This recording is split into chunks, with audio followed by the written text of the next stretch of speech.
Video ini hanya untuk mereka yang punya logika. Bagi yang tidak punya logika, skip aja. Kali ini saya akan bicara tentang sosok yang mungkin belum banyak dikenal, tapi menurut saya, atau saya harapkan, menjadi rising star dalam politik dan pemerintahan di Indonesia. Namanya Hendrar Prihadi. Dia baru saja dilantik sebagai Kepala Lembaga Kebijakan Pengadaan Barang Jasa Pemerintah atau LKPP pada 10 Oktober yang lalu. Hendrar menggantikan Azwar Anas yang kini menjabat Menteri Pan-RB dan akan menempati posisi itu selama 5 tahun ke depan. Saya tidak kenal dia, tapi begitu ada teman mengirimkan informasi mengenainya, saya pikir kisah sosok ini sangat layak share pada banyak orang agar kita lebih optimis dengan masa depan Indonesia. Dia lebih dikenal dengan panggilan Hendy. Dia memang orang dekat Presiden Jokowi. Mereka berdua sama-sama kader PDIP.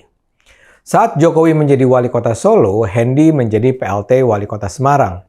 Saat Jokowi maju di Pilpres, Hendy masuk tim pemenangan. Tapi jelas Jokowi tidak menunjuk dia karena soal nepotisme seperti itu. Dia pasti ditunjuk karena Jokowi membutuhkan seseorang yang berprestasi, punya kemampuan manajemen profesional, dan bisa dipercaya. Sebelum saya bicara soal Hendy, saya jelaskan dulu arti penting LKPP. LKPP adalah lembaga pemerintah non-departemen yang menentukan bagaimana uang negara dibelanjakan untuk membeli barang-barang, untuk menjalankan roda pemerintahan, dan mengeksekusi program-program. Nilai rupiah belanja instansi pemerintah itu mencapai ratusan triliun rupiah, atau kalau digabung dengan belanja pemerintah daerah, bisa lebih dari 1.000 triliun rupiah. LKPP bukanlah lembaga yang jualan barang. Yang dibangun LKPP adalah sistem pengadaannya, sebagai semacam marketplace seperti Tokopedia dan Shopee. LKPP mengelola e-katalog yang mempertemukan para penyedia barang dan jasa dengan instansi pemerintah di dunia online. Jadi kalau ada instansi pemerintah yang ingin belanja, entah itu barang atau jasa, bisa menggunakan e-katalog ini. Bayangkan kalau ada sebuah instansi pemerintah hendak membeli mesin fotokopi, sepeda, alat ronsen, atau yang lainnya. Kalau dulu mereka berhubungan langsung dengan perusahaan-perusahaan yang menawarkan kebutuhan itu. Sekarang, instansi tersebut tinggal membuka e-katalog dan memesan barang yang terdaftar di e-katalog tersebut. Semua produser dan distributor barang harus mencantumkan secara jelas spesifikasi produk dan harga produknya. LKPP akan menjamin bahwa barang yang tersedia hanyalah barang-barang yang berkualitas dan aman. Dengan sistem ini, transparansi dan akuntabilitas pengadaan barang dan jasa untuk lembaga pemerintahan bisa terjaga. Instansi pemerintah dan pemasok barang tidak bisa mengarang-arang sendiri harga sebuah produk yang dibeli. Nantinya auditor seperti BPK atau BPKP bisa dengan mudah mencek apakah barang yang dipesan sebuah instansi memang sesuai dengan harga pasar atau di markup.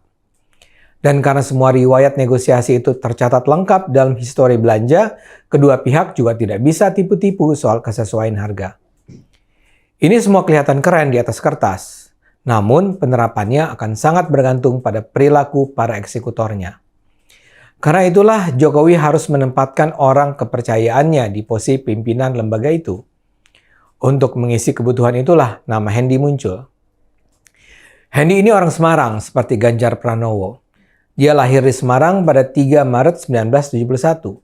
Dia jelas pintar. Setelah kuliah ilmu ekonomi di Universitas Katolik Sugya Pranata, dia menyelesaikan gelar master pada program Magister Manajemen Universitas Diponegoro dan mencapai gelar doktoral juga di Universitas Diponegoro untuk studi ilmu sosial.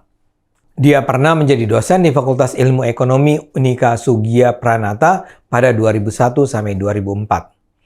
Seperti Jokowi, Hendy mengawali karirnya sebagai entrepreneur. Dia pada awalnya mengembangkan bisnis sendiri dengan mendirikan CV Sinar Mulia. Perjalanan karirnya sebagai pelaku politik dimulai ketika ditunjuk menjadi Ketua KNPI Kota Semarang selama 2 periode, yaitu 2004 sampai 2008 dan 2008 sampai 2011. Ia kemudian memutuskan untuk bergabung di PDIP dan ikut serta dalam Pileg 2009. Karena keunggulannya dalam berkomunikasi dengan rakyat, Hendy terpilih menjadi anggota DPRD Jawa Tengah periode 2009-2014. Kecemerlangannya semakin bersinar ketika baru menjabat beberapa bulan di DPRD, dia didorong PDIP untuk masuk ranah eksekutif. Hendy dicalonkan PDIP untuk menjadi calon wakil wali kota Semarang pada pemilihan kepala daerah kota Semarang 2010.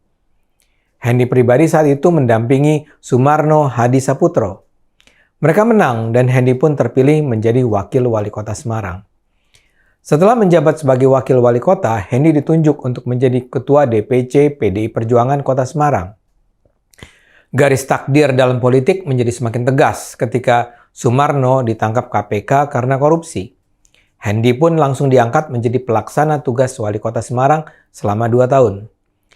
Dalam Pilkada Kota Semarang 2015, Hendy terpilih menjadi wali kota. Bahkan pada pemilihan wali kota Semarang tahun 2020, Hendy berhasil menang dengan angka fantastis, 91,57%. Kepemimpinannya di Semarang juga luar biasa. Hendy berhasil membawa Semarang sebagai kota dengan pembangunan terbaik di Indonesia 3 kali berturut-turut, yaitu pada tahun 2019, 2020, dan 2021. Apresiasi yang datang dari pemerintah pusat itu pun lantas membuat kota Semarang menjadi role model oleh banyak pihak. Kunjungan studi banding dari berbagai daerah menjadi pemandangan setiap hari yang lumrah di Balai Kota Semarang. Selain itu, pemerintah pusat menobatkan Hendy sebagai pembina pelayanan publik terbaik di Indonesia sejak tahun 2016 hingga 2019. Ia juga meraih penghargaan Anti Gratifikasi Award KPK RI tahun 2013 dan 2014. Pada 2014, dia juga memperoleh penghargaan sebagai Best City Manager, manajer kota terbaik oleh lembaga internasional Europe Business Assembly. Jokowi sendiri menyatakan Hendy adalah sosok yang tepat memimpin LKPP. Menurutnya, dia memutuskan nama Hendy karena rekam jejaknya serta kemampuan dan kapasitasnya dalam mengelola sebuah organisasi. Seperti saya katakan, berita penunjukan Hendy sebagai ketua LKPP adalah berita menggembirakan yang membuat kita layak optimis dengan masa depan Indonesia. Indonesia adalah negara hebat yang harus dipimpin orang-orang hebat. Ayo terus gunakan akal sehat, karena hanya dengan akal sehat, negara ini akan selamat.